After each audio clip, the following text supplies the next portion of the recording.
took a lot of my speech there, you know, especially toward the end. But so first of all, I want to give I guess first I should say like super humbled and honored to even be asked to be speaking to you guys, because it's, I've gotten to know David a little bit more recently, but if it's something that you specifically are spending this amount of time on, this amount of care, and this amount of, I don't know, the ability to pay it forward to other creative people and to other artists in particular, like you have my full-blown respect. And then I don't know how many of you have engaged with David personally as an artist and as a creative, but speaking of layers, he's added a whole layer to my life of not only creativity, but like opened my mind to the fact that creativity has many levels to it, and that you can be an artist in one form, but then you can be so plugged into other creative paths and other creative businesses and other creative ventures, entities, even down to like you and I laugh all the time because every time we speak, you show me something new that I haven't seen before, and it elevates my own game just by having that conversation with you. So I want to like put you on the spot and I really think you're one of the most interesting creatives that I've met, period. So for you to be the one to ask me to do this, I'm very, very humbled and very honored. So first of all, my name is Adrian Lorenzo, born here in Miami, Florida, actually born in Hialeah, and have spent most of my time here in the city of West Miami. It's where I was born and raised. I went to high school at Belen Jesuit, and I guess the biggest theme that cuts through all of it is the fact that I grew up in baseball. Right, since I was 3 years old, I had a glove in my hand, I had a bat in my hand. My parents played, my grandparents. It was just being of Cuban-American parents or of Cuban parents, it's ever present in your life, and for me it definitely was. So I did it as I have a friend of mine, Giancarlo here, who has his son going through baseball now. He knows what I'm talking about, that it can be all-consuming in your life if you're really doing it. And for me, it was there at every step of the way since I was 4 years old, and you can argue that I still haven't let go, as I'm still attached in some capacities. But I played baseball all the way through high school. I got really into it took it a lot more seriously in high school, and then was fortunate enough to get a spot to play at the University of Pennsylvania in Philadelphia and continue playing college baseball over there. And so I did that. I spent 4 years in Philadelphia, which was I had never been out of the Miami bubble before I went to college, and that was a whole mind-opening experience. But notice I haven't really mentioned much art up until this point, and I won't for some time until later in the narrative, because baseball had a way of just kind of being the thing you do and dominating everything else, which in retrospect was a little bit of a simplified way to think, or a limited way to think. But I guess what was always in the periphery as it related to creativity was that my grandmother was an artist. She didn't find it until post-retirement, so she was already in her late 60s, mid to late 60s, before she started to put brush to canvas, pencil to paper, and so I felt like it was always kind of there winking at me from afar, but I was never really able to have the bandwidth or the time to engage with it in a formal way. So just to kind of set the context there, and then my baseball playing career was over after college, unfortunately. I was begrudgingly, I did not want it to be over, but you just reach the end of that journey. But I was sitting there with no real work experience because I had played baseball every summer. I had traveled for baseball every summer. I had been playing. And so I thought the best way that I could leverage the thing I did know about, which was baseball, was transferring it over into more professional capacities. So I started figuring out ways to try to work in baseball so that I could leverage that skill set. And I was fortunate enough to get an internship at a sports agency out of college, and moved out to Los Angeles and spent 2 years at an agency called the Wasserman Media Group. They now go by Wasserman now. It's a very large agency and a big presence in both in sports, media, entertainment, art, music. Like they're massive, and that was where I got my first professional experience. I was the assistant. If you guys have seen Entourage, and if you guys are familiar with the Ari, Gold, and Lloyd dynamic, I was Lloyd to somebody's Ari, who was, and so that's how I spent my first 2 years working in baseball for a baseball agent. And So the standout thing that helped me there, being from Miami, was that I showed up to Los Angeles and I was the only person in the office who spoke Spanish, and they had this population of Hispanic players that I found a niche to be able to help in every way that I could, and that very quickly turned from an internship into a full-time job. And so I thought I would be doing that and living out there for a long time in LA, but I felt a distance from the field that felt uncomfortable. So I was now working on the business side of the baseball. But you have to understand that when you're an athlete and you're playing baseball for as long as I was, to all of a sudden be in a cubicle working like within weeks after just dedicating, your life to the athletic venture, that was a big shock to me. So I felt, even though I was enjoying the job and it was a good, fun job, I felt like a disconnection and wanting to get closer to the field and to the baseball action again. So that agent that I was working for was kind enough to help me get an internship with the Boston Red Sox in Fort Myers, Florida. So I left that nice full-time job to go take a Florida minimum wage internship in Fort Myers, Florida in the summer, which is, if you've been there, it's the hottest place on earth. And I was the low man on the totem pole, ultimate, like, picking up players in the morning at 5 a.m. because I lived next to their spring training complexes in Fort Myers. And so my first gig every day in the morning was I'd go to the complex, pick up the van, drive the van over to the hotel, pick up the first batch of players that needed to get to the complex, and drive back and do 3 trips. And that's how every day started, and that's also how every day finished. Just to give you a sense of it was an ultimate dues paying kind of role. But the Boston Red Sox at that time they still do. A lot of their internship graduates have gone on to all sorts of general manager, assistant general manager, higher level positions throughout baseball, and they put you through this tiered internship system. So I was fortunate enough to get offered at the end of that first internship to come up to Boston and do an internship there at Fenway Park and see more of the major league operation up close, but still within an internship capacity.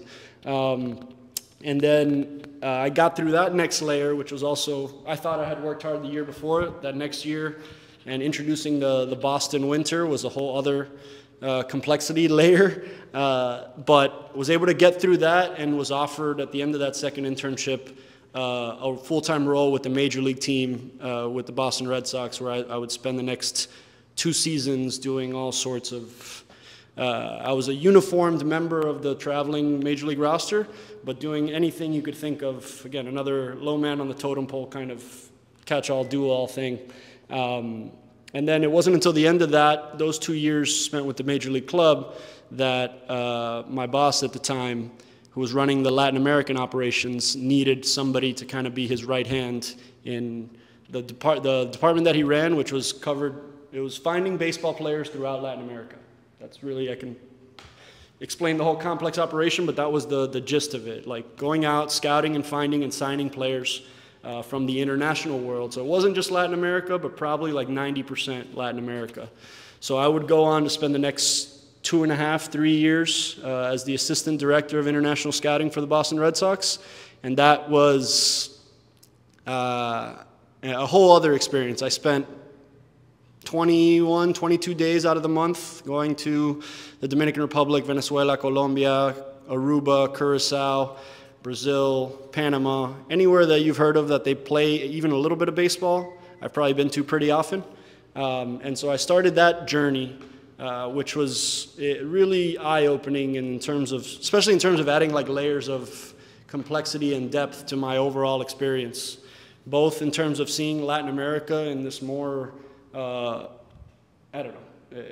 well-rounded way, where I got this whole different experience, because obviously the Dominican is very different than Venezuela, and Mexico is very different than Brazil, and all these, sometimes Latin America gets grouped into one bucket, but there's so much complexity within that overall bucket that, I got to see that for the first time here, but also appreciate the American point of view from a different angle as well. So it allowed, that. I bring it up because I feel like it manifests in my art all the time, that experience that I had out there. That got to a point where I burnt out. I guess I can say it really clearly. traveling 70% of every month. You can imagine what that does to personal relationships, family relationships. It's this thing you really sell out to because it's the only way you could do it well. And there's only so many hours in the day. And I reached a point where I felt like I needed to come home because I felt disconnected from everything. And so my coming home was finding an opportunity with the Miami Marlins it was called the Special Assistant of Baseball Operations and Scouting. Basically the most broad title I could think of to bring me to work home, still work in baseball, but work for the hometown team. Ironically, I traveled 350-something days that year coming home. But that's a whole other story. But I would end up applying a lot of the things I learned with the Red Sox and bringing them home to Miami, who was, let's just call them a less developed organization than the Boston Red Sox. And so I was able to bring a lot of those layers of process, layers of experience over to Miami and try to implement them here.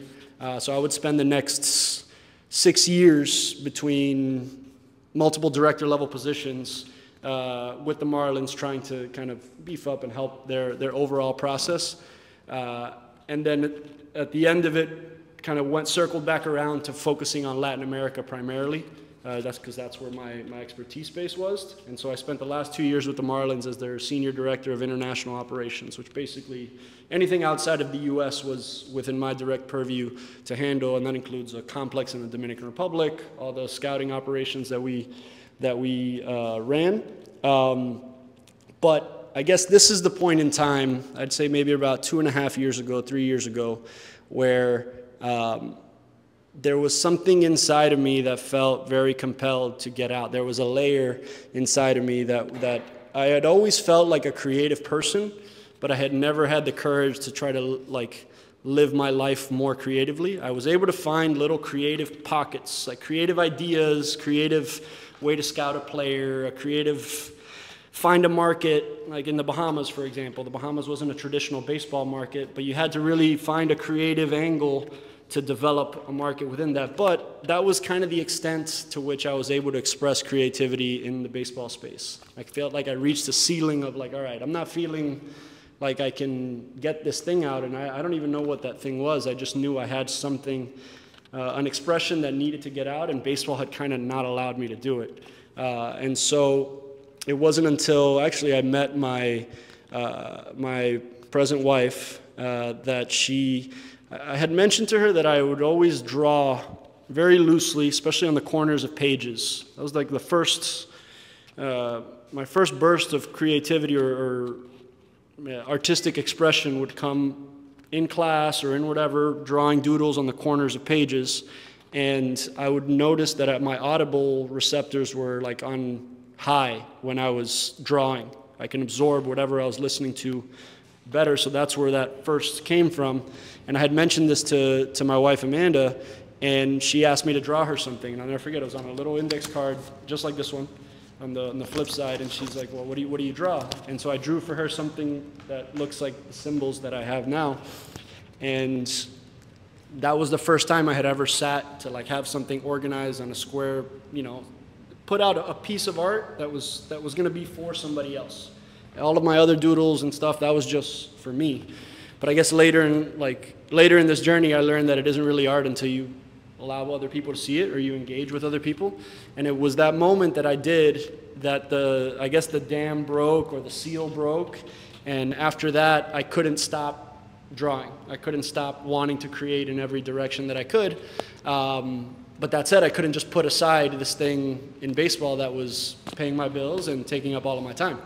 So I started this journey of trying to navigate both at the same time, and started buying canvases, started working, actually scaling the art out, because like I've mentioned to David before, I'm not a journaler, I'm not really a writer. I've tried, but it doesn't come out as easily, but I feel like I do in this. So when I found my first canvas, I felt like I had finally been able to get out what was in there, and I found that so liberating.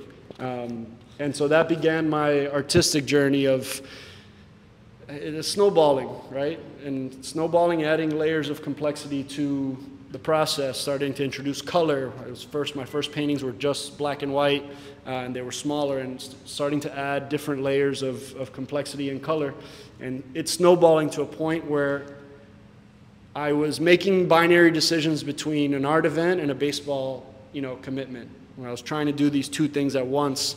And the other one thing was a very, it was a safe, regular, healthy paycheck with all the benefits, and it was more of a, I didn't really have an incentive to leave other than I felt compelled to keep creating. And I felt like the creations were being compromised by my only being able to spend a limited amount of time on them. And not just time, but bandwidth. Working as an executive in baseball didn't just come with the time you're sitting in front of your computer. It was an attachment of problems to you at every point in time, because you manage this department of people and layers of people within the organization. So it led to this constant, this thing that was always present that didn't allow me to get the creative expression out. And so in November of 2023, I decided I'm gonna take this leap. I have to, I think the only way the art can be what I want it to be is for me to detach formally from baseball, which I call a year-long tearing of the Band-Aid, because it wasn't just it was slow and painful and logical and methodical at times, yet the more I think about it, it was a little more rash, because there came a time where I just needed to just rip it and be like, okay, trust that this thing inside of you that's compelling you to dedicate your time to this is correct, and that your inner judgment is correct. And so thanks to my wife, really. So my wife, Amanda, runs Designed by Adrian Lorenzo, which is the company we officially, we did these formal things to make sure we held ourselves accountable. I didn't want to just be an artist loosely. So as soon as we decided, we had a company that we were both going to be partnered in, there were these kind of accountability buoys or measures that really helped me make sure that I was taking this seriously, not just becoming an artist and see what happens then. And that's been a really interesting, a whole other layer of legitimacy that I think allowed me to feel confidence, conviction to just jump out and do this art thing full time. And so we did. And every day I'm thankful for the nudge to do that, because I've never felt better, more true to myself, a more authentic version of myself than when I'm in this space and when I'm creating, and having just now officially being a creator, right? And it wasn't until I actually read, I don't know how many of you have read the Rick Rubin book, The Creative Act. I recommend it for everybody, because it's a really important layer in my artistic story. And it wasn't until I read that book that I understood that being an artist isn't just okay, I decide I'm going to go paint or get on a canvas and start painting, and now I'm an artist. It's really more a way of being and operating in the world. And as soon as that light bulb went off, everything became inspiration. Everything became, I felt like I had this, I don't know, limitless pool of inspiration to draw from, that I now had a method or a means to express whatever my interpretation of that thing I was absorbing. I had a way to put it out into the world, really, whether that be into a canvas, whether that be into a mural, whether that be into a digital work or into a sneaker. I had these ways of, I felt like I was always doing this, right? When I was listening to, music to me, if we're going into this layers component, music plays a major factor in all my art, because I felt like since I was little, I'd be listening to these things and I'd be able to grab these little tidbits, whether it be a segment of a lyric or a version of a song or the theme of the song overall, but never really had anything to do with that or anywhere to go with it, other than I like this song, I'll save it on a playlist and that's it. Books, same thing. I'm talking about another layer of inspiration. I like to read a lot, and especially like to listen to audiobooks while I'm painting, because that's where the absorption is happening the most, but never really had a way to transfer the wisdom in those books outward beyond just myself until I found painting, until I found art. Then I feel like it's coming out onto this no matter what. So I guess that kind of catches us up to the present time in terms of my story, other than the last bit, which will connect to the the layers, because I think it's the layering of, it's not just about the layering of ideas, inspiration, books, music, but of people, right? Like I found that like the final, not final, but the most recent layering, and some of you in this room have seen some of the stuff that we collaborate with and are from our groups, but the beginning of 2024, I made the decision to get a space, an official studio space. It was not an easy decision, nor was it like a financially smart decision at the point. Like if somebody's managing our business, they're not going to tell me like, hey, go spend X amount of money now on the studio space. And you know, it didn't make business sense, but something inside me was telling me that I needed a space for people to congregate. I needed the space for me to have, first and foremost. But then I spent about a month in the space doing it on my own, and I kept feeling this compelled sense to bring more people in, to involve more people, to layer more people into my process, which I thought was getting a little well-informed, books, travel, music, but just limited to me and my wife. And then we have a 9-month-old baby at home now, Amalia, and I got the studio because I knew I couldn't do the work at home anymore because we were about to have a newborn in the house, and those two things didn't really mesh well. And so as I got the studio, Amanda, who was my partner, she wasn't able to be there as often as she was in the first year of the journey because the baby wasn't around. And so the baby's around, and now she's removed. And so I started feeling this sense of like, oh, I don't like this creating on my own thing. You know, I didn't like it as much as I thought I would, that I'd isolate into a room and just create. So the moment I started to open the door a little bit to other people and other creators is the moment I felt everything took off lately, right? Like I started to layer in the opinions of other people, the back and forth, the feedback and discussion with other people, and we slowly grew into what we call Cultura Media House now, which is a very eclectic gathering of different types of creatives. Like, so we talk about like the layering of things, but this is the layering of people. So the first guy that showed up wanted, you know, is the film, like from the film space, and wanted to talk about doing some sort of documentary style collaboration with myself, and it led into bigger discussions about, okay, well, you know, who else do we need to collaborate with? Who else do we need to layer in order to make this happen? And in doing that, we started to have more meetings with larger groups of people, and the right kind of people started to show up and gravitate to whatever I was plugging into, which to me was just kind of going for this creative venture. I think it resonated with enough other people, and what I'm guessing is the right kind of people, because like the time has proven that like these people that have shown up, they're all like seeking something similar, same ability to express, right, in whatever their individual creative specialty may be.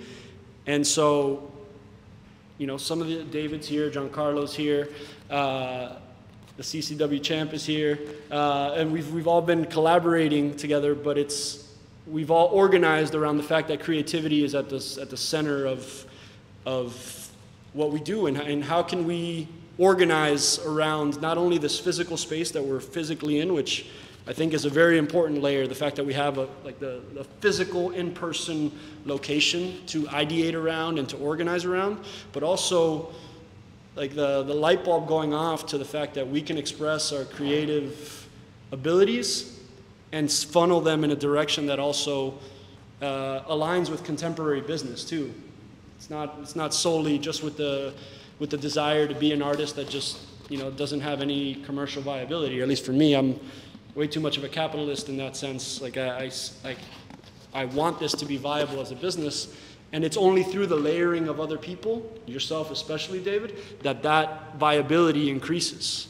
So like right now, we're a company of about 8 or 9 guys right now that we all bring in a different layer of creativity, and yet all of them are necessary, and all of them have been complementary to growing to what we are now, which is kind of a full-service creative production company and creative agency.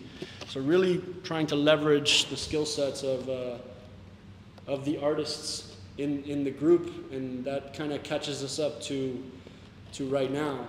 And I don't know, I couldn't be more happy that I made the decision to do it. It doesn't come without its daily fears, its daily, like I said, does this generate enough money for you to keep doing this? Does this interest me enough for me to still feel fired up about the thing I'm doing? Those kinds of things come up regularly, but at the end of the day, they get overwhelmed by an internal sense, or just like a sense of being happy that I'm going down this creative venture and being able to express. I underestimated how important that would be to me. Like the ability to just like express whatever.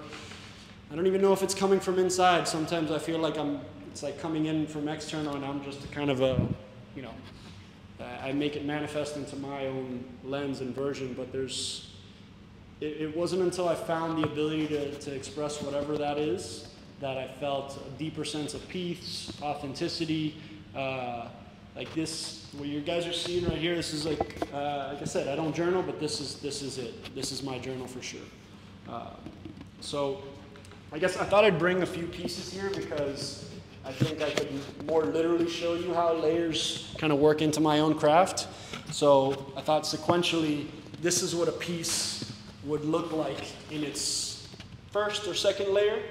Although I go up now and I want to like detail it even more.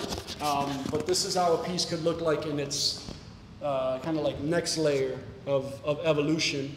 And in this one, it's very much influenced by the new Kendrick Lamar album. If anybody has been listening to it, I like to pull things that stand out from, especially contemporary music that I listen to. So I think it allows you to be plugged into cultural moments or some sort of contemporary finger on the pulse of what's going on. Because I want to make sure that I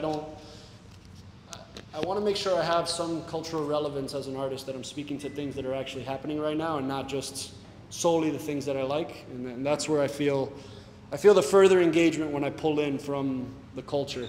And that's working a lyric into this, and then starting to layer on the color, right? So that's a literal layering of the color. But these two things happen on different days. They won't happen all on the same day. And I think it's what I find the most, what contributes the most to my pieces is that this is one journal entry, and then this other one is another journal entry. And these two things could happen with months apart, 6 months apart sometimes. But like the experience from the second day and this first day come together, but they're very different, but they have to kind of mesh and work into the same version. This would be yet a further evolution of that, so at a further layering that would happen at a different time, and with some need to separate from it. So if I went all the way straight through on this one, I don't know that I'd end up where I ultimately end up, which is this one. I might get bored, I might like lose some interest, but ultimately I end up somewhere like here when I'm working in this particular style.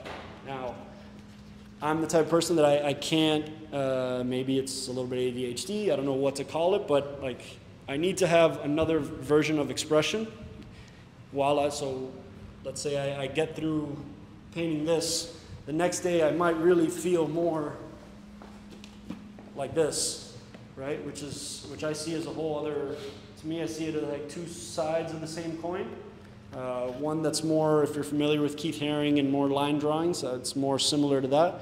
And this I'd say more Jackson Pollock would be obviously a goal of mine, but like I see these two things as different,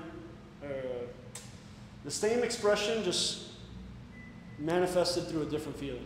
This one's more emotional, this one's more, maybe this one's a little more, not rage driven, but more kind of forceful emotion, whereas this is more contemplative and kind of detailed and requires just more peace, where I'm feeling like something's got to get out, that's a little rougher. It shows up like that. But these two things kind of blend all the time. This is what I was getting to with this piece right here. Is, as I was telling David, it's probably about 10 paintings in one. Just like make one, do another one on top of it, and another one on top of it. And so long, this is one of the points I wanted to make, so long as that layering is intentional and has like a good, an intentionality behind it, I feel like it always works as an additional layer. the line between convolution and simplicity is very fine. Like there's points where I feel sometimes aesthetically I can add too many layers, and it doesn't. But I often find that like the ones I don't like when I add a lot of layers is when I just add them very casually without really any sort of intentionality to it. But when there's that intentionality and focus behind it, each layer adds a level of depth, even if it's a completely contrasting or different style. So this one to me, if you see like this purple back here, that's probably like 4 or 5 paintings ago, right? And this will happen over the course of maybe, this one did over the course of 6 or 8 months. And then another layer of drip will go on that, and I'll like it or not, and then I'll tape it off and spray paint another layer on that, and still find at a place where like, I like where this is going, but it's not done yet. And I'd actually argue that none of these are done yet. They don't ever end up being done yet, because there's always a layer that I think might make sense, but I have to discipline myself to like, okay, there's a stopping point somewhere. You have to establish a stopping point somewhere. But the more recent thing I've done is work the text as the final layer on top of it. So if you see it, it says, and hopefully something that always means something, it says it's always the good old days. Like we have this way of referencing the good old days at times, not realizing that you're squarely in them. And so that's one thing that has stood out in my work lately, just an appreciation of time and where you're at, like today when you're making the piece of art, and making sure that whatever's coming across is genuine, and in order for it to be genuine, you have to be present. And so like when you're present, the odds of what you're putting out there will come out with a different degree of authenticity, and hopefully the right amount of authenticity. So this is one of my favorite pieces, and I don't even like the thought of letting this one go because of the layers involved and the places I was in my life when I was making each of those layers. That's another thing I failed to mention. Like I go back, I know exactly where I was. I teleport back into my state of mind when I'm seeing these paintings. It's journalistic in that way, literally, where I can see it and I can remember where I was mentally, emotionally, and so, yeah. So,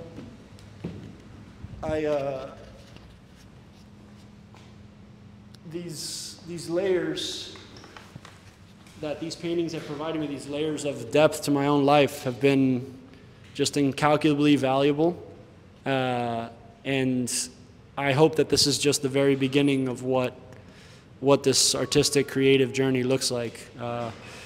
And I hope that, just being here, adding this layer of experience with you guys is like this. I'll step away from this with a full other layer of creativity, validation, inspiration, and I don't know. I hope I can convey just how much this creative inclination has impacted my life and does on a daily basis. And I think if you're here, you guys to a certain extent feel some degree of that. If not, you wouldn't be connected to this venture. And I'm just wholeheartedly glad that this thing exists, and that there are people like you that stand in a position to keep pushing it forward and make sure that it does exist and it does continue to inspire, because one of the things I feel strongly about is that it's not just putting the art out there for your own selfish purposes, but it's like maybe being a beacon or kind of a lighthouse, like in the dark, that other people can see and be like, okay, that's possible, right? That mentality is possible, that the ability to go out and make something. If I could leave with that, like if you have an urge to make something, make it. Like 2025, United States of America at least, like allows you the freedom to like go out and create something tomorrow, today, if you want. And if you have that inclination, I really strongly encourage it, because you're doing the world a disservice by withholding it, but most of all, I think you're doing yourself a disservice by withholding whatever that may be. So if you have a way to turn what's, I don't even say in your brain or even in your heart, but what's in your aura, you need to find a way to get that out for the benefit of the world and for the benefit of yourself. So, yeah, I hope I covered, you know, the layering component at least. But I guess I'll cap off by saying there are physical layers to this, like there are physical ink layers that all add to the depth of a piece, and we can get into that in Q&A or whatever. But what keeps standing out is like the layer, like collaboration, right? Like the layering of people and talent has surpassed, like I underrated that, is what I'll say. I underrated how much other people would help me grow as an artist. And I'm glad that what I did was like let go and welcome people as opposed to isolate and try to figure it out just myself, because that's where I think some of the better breakthroughs have come. And it's cool to make friends that want to make stuff too. And that's probably been what's been the most fun of this new chapter. So yeah, I guess there's a Q&A portion.